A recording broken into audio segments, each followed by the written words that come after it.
అందరికీ నమస్తే. మీకు తెలుసా? ఇలాంటి వాళ్ళు గాని మీ దగ్గర గాని ఉన్నారంటే వాళ్ళకి ఎంత దూరంగా ఉంటే అంత మంచిది. అసలు వాళ్ళు నిద్ర లేచిన మొదలు వాళ్ళు ఏం చేస్తుంటారో తెలిస్తే మాత్రం మీరు ఖచ్చితంగా వాళ్ళని చాలా దూరంగా పెట్టేస్తారు. వాళ్ళెవరో తెలుసా? మీ మీద మీతో బాగా ఉంటూ, మంచిగా ఉంటూ, మీ మీద మీ వెనకాల కనిపించిన ప్రతి మనిషికి మీ గురించి నెగెటివ్‌గా చెప్తూనే పోతూ ఉంటారు. అలా చెప్తే గాని వాళ్ళకి తృప్తి ఉండదు. మళ్ళా ధైర్యంగా ఎదురుగా వచ్చి ఏం మాట్లాడరు, ఏం చెప్పరు.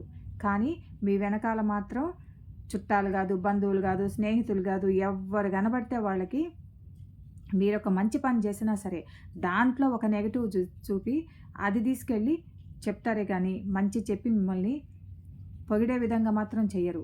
మిమ్మల్ని ఎంత దిగజార్చాలో అన్ని రకాలుగా వాళ్ళ మాటలతో దిగజార్చి చెప్తూ ఉంటారు. వాళ్ళెవరో తెలుసా?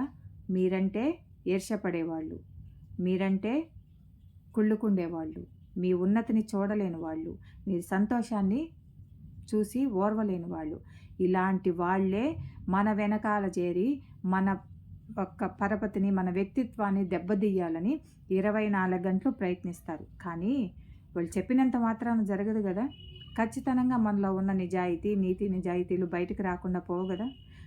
విన్నవాళ్ళకి తెలియకుండా పోదు కదా! కాలం ఏదో ఒక రోజు దాన్ని బయటకు తీసుకొస్తుంది. అప్పుడు వాళ్ళే మొహం నల్లగా పెట్టుకొని పోవాల్సొస్తుంది. మనం వాళ్ళు అన్నారని మాత్రం బాధపడనే పడకూడదు. ప్రశాంతంగా హాయిగా మన దారిలో మనం వెళుతూ ఉండాలి. ఏనుగు పోతూ ఉంటే ఎన్నో కుక్కలు మొరుగుతూ ఉంటాయి. ఏనుగుకేం కాదు కదా! అట్లాగే మనం ప్రశాంతంగా మన దారిలో మనం పోతూ ఉండాలి. Thank you for watching.